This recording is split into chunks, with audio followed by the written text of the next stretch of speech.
Today's topic's an important one. We're going to talk about emotionally based practice versus evidence based practice. If you don't live on a rock and you're on social media, you know that there's a lot of opinions about what is best practice and how we treat children with special needs. Now, that is where I encourage you to not get your information when it comes to making decisions about what to do in therapy on Monday morning. Do not listen to all of that white noise because a lot of that white noise is based on because I said so. And because I said so can be very popular and can be very emotionally moving because it strikes a nerve, it hits the amygdala, it has very emotionally charged. However, oftentimes it lacks any sort of scientific proof to support it. So I encourage you to ignore social media, to ignore emotionally based thinking when it comes to intervention decisions, and instead to follow evidence based practice. And that's why I'm an advocate for researching every single detail of your practice. So when it comes to preschoolers, I have 20 years plus of experience, not only as being a speech pathologist, but also as being a researcher. And I just didn't research speech sound disorders. I researched speech sound disorders. I researched language. I researched augmentative communication. I researched assessments. I researched literacy. I research phonemic awareness and phonological awareness skills and motor skill development because they all impact one another and they all transactionally impact the child's ability to communicate.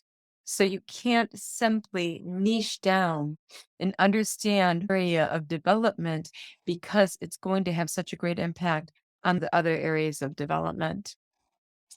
So, in this research that I've done over the 20 years, I follow my research because that gives the children a voice. That tells me what works and what doesn't work. The reason I think it's so important to research your practice is the value of a child is priceless. And you're not going to take your investment and put it anywhere because someone said so. You're going to invest it and you're going to look at the impact of your investment and make changes as a result. Every step of the way, I research every aspect of my practice. And in doing so, you have a cumulative effect in which all of that adds up to make change.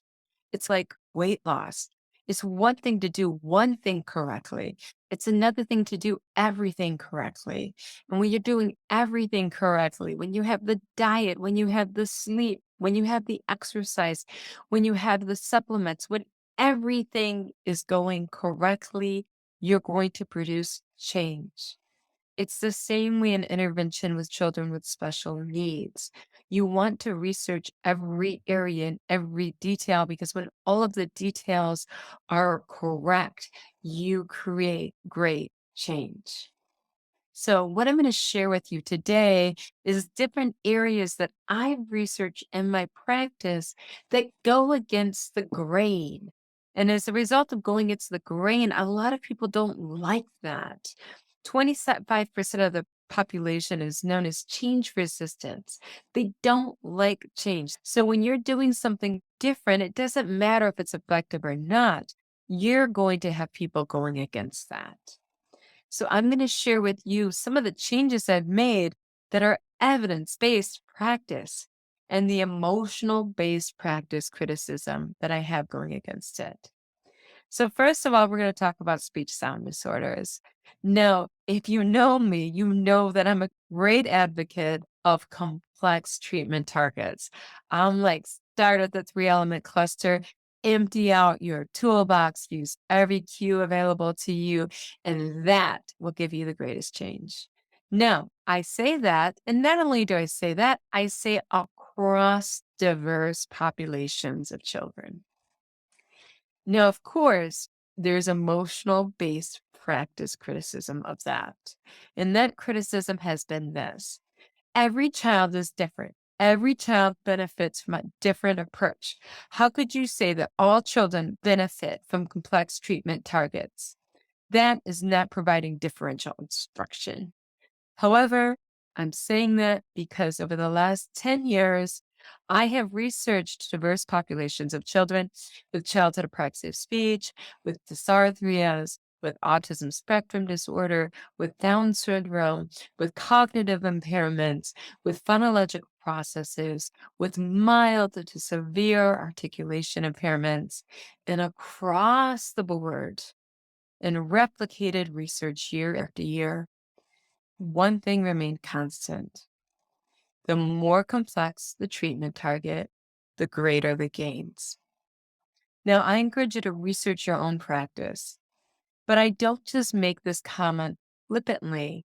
I make this comment because I've done the research across diverse populations of preschoolers. So, of course, there's an emotional based practice backlash. How dare you say that? Because every child benefits from a different approach. I'm not saying that every child doesn't benefit from a different approach, but saying that diverse groups of children all benefit from more challenging treatment targets in the treatment of speech sound disorders.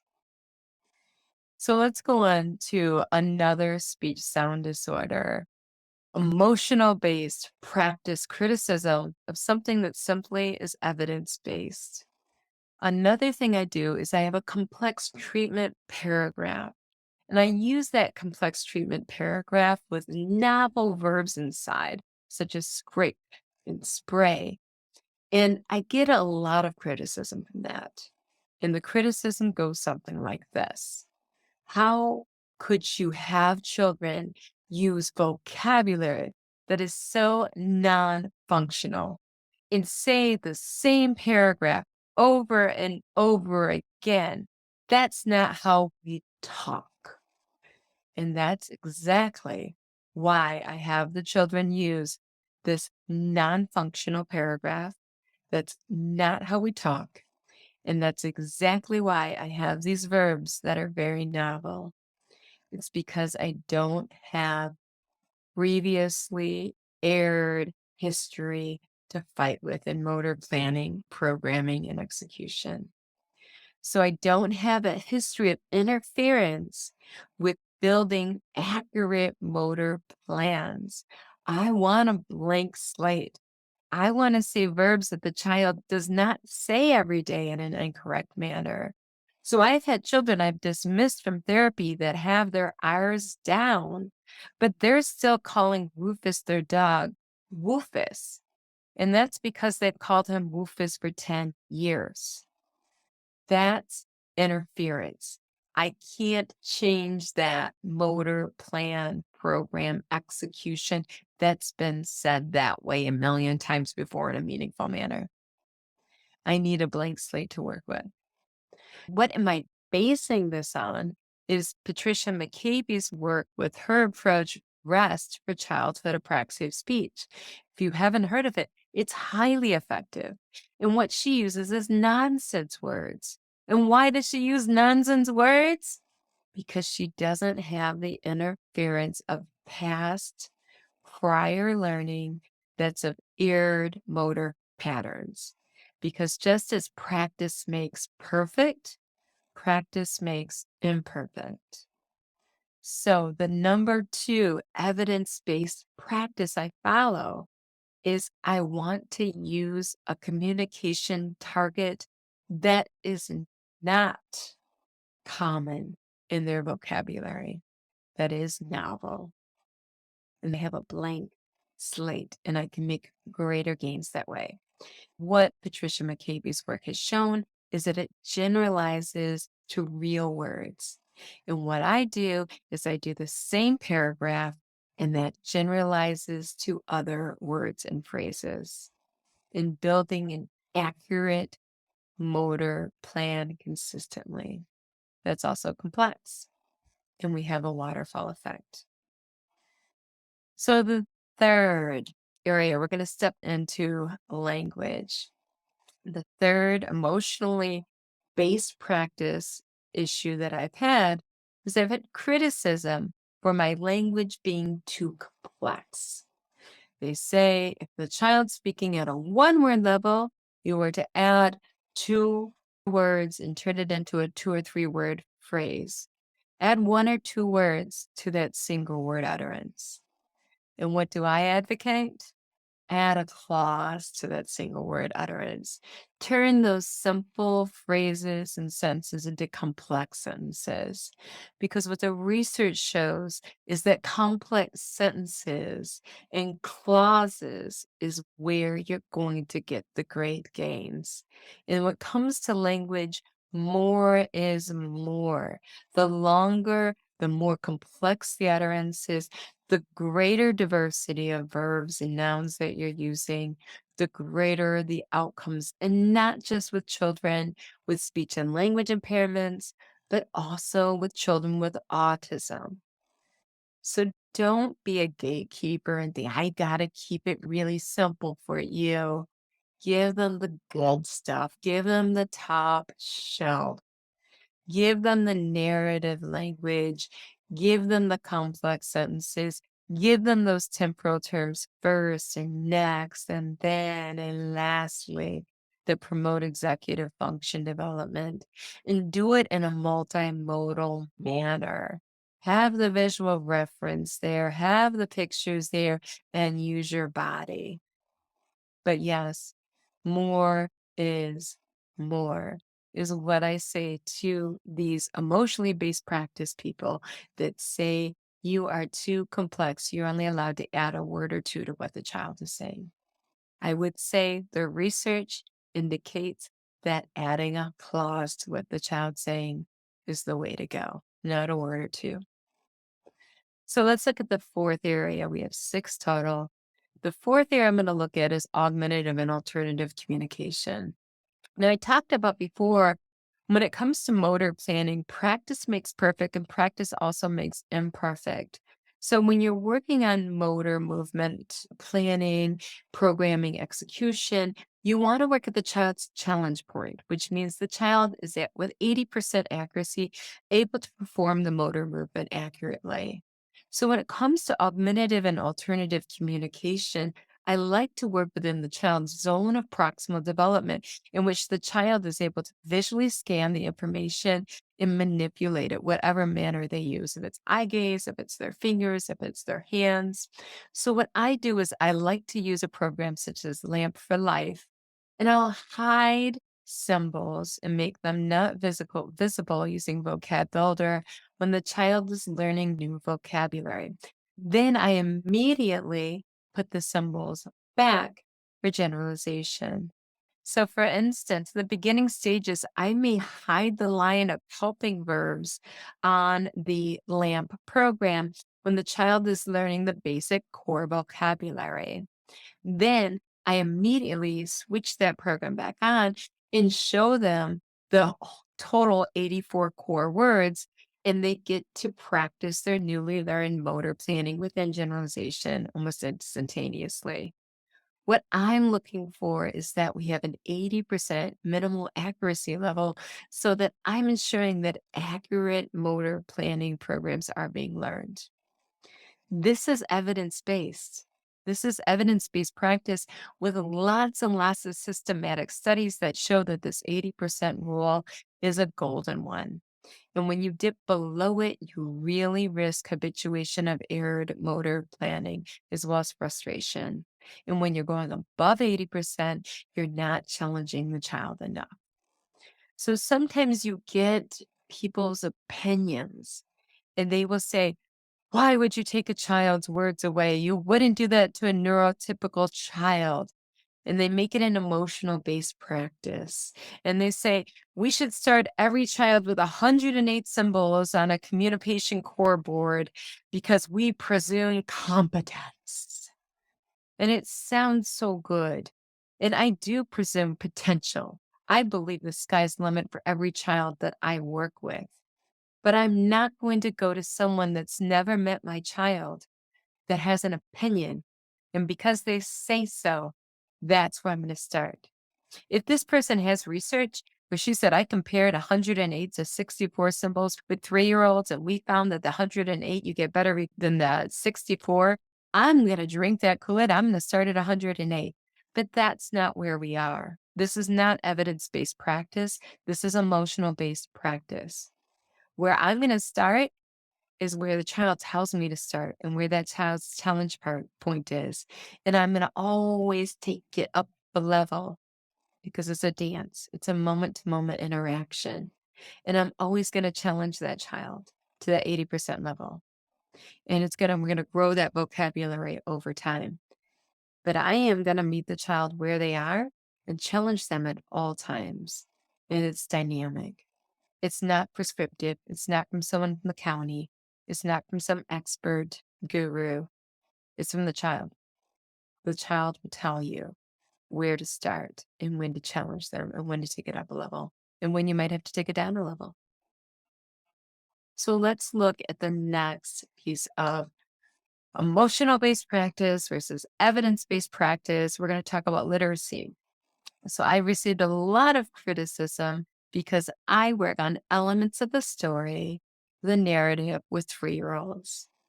And luckily, we have Trina Spencer and Douglas Peterson, who have so much research across diverse populations of preschoolers that say that this is an excellent target for preschool age children.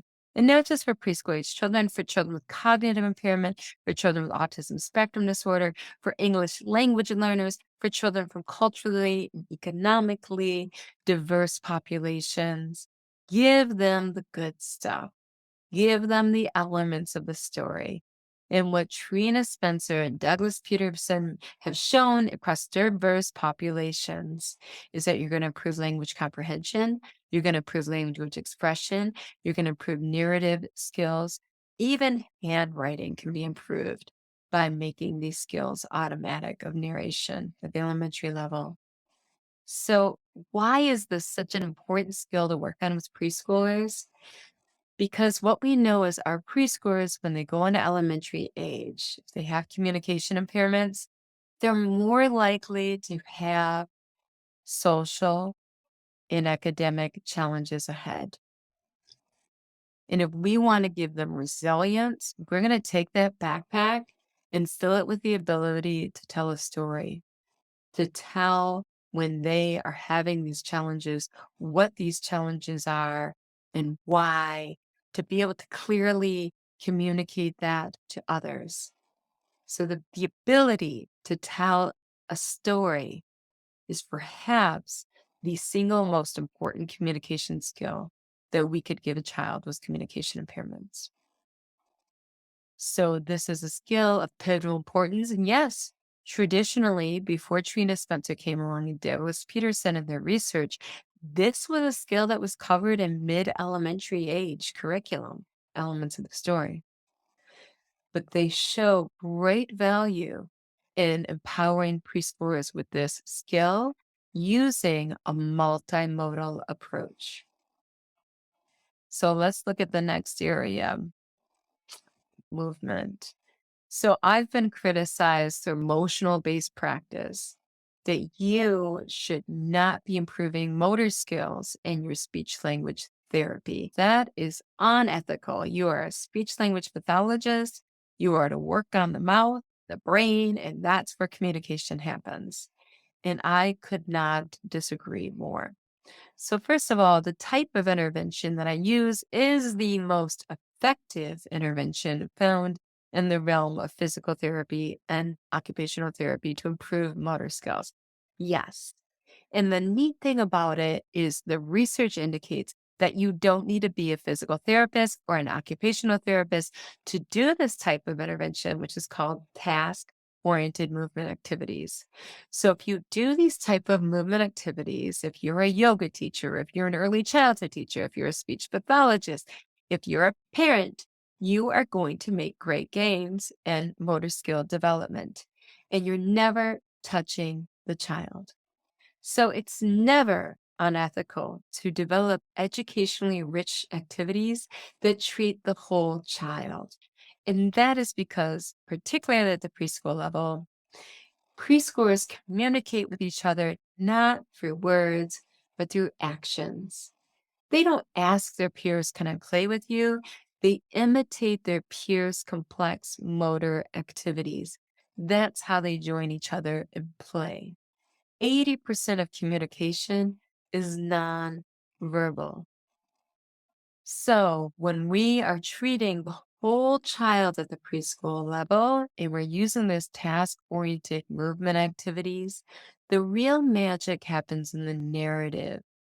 Before the children engage in these task-oriented movement activities, what they do is they tell us the story of what they're going to do. Not only does this improve their narrative skills, which we get back to is perhaps the most important skill in communication that you can empower a child with when they go on to elementary school, but also it improves their executive function. So I looked at the preschool level, no child should be sitting at a table and chairs for 30 minutes.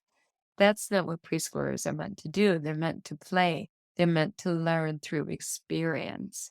They're meant to learn through using their whole bodies in space. And that's how they communicate with others. So when we're doing our communication intervention, it should look like how children communicate in the real world if we want generalization. So those are the 6 areas that I've struggled with and that I've had a lot of criticism, in which I've had a lot of emotional based practice thinking, which says you shouldn't be doing these things because I said so. Don't listen to that white noise. You don't answer to these people. You answer to the child that you are servicing. If you want to change their lives, you listen to them and you listen to what works with them and what doesn't work with them. And you do more of what works and you do less of what doesn't work. And at the end of the day, you're going to change their lives and you're going to move the needle because there will be a cumulative effect from all of that adding up and what works and what works and what works in only 45 minutes a week of intervention. You're going to change this child's life because neuroplasticity is a high level and you're going to challenge them and you're going to create change in their brains and you're going to create change in their lives. So thank you so much for joining me. I want you to roll up your sleeves and make the world a better place, one child at a time, and you're first.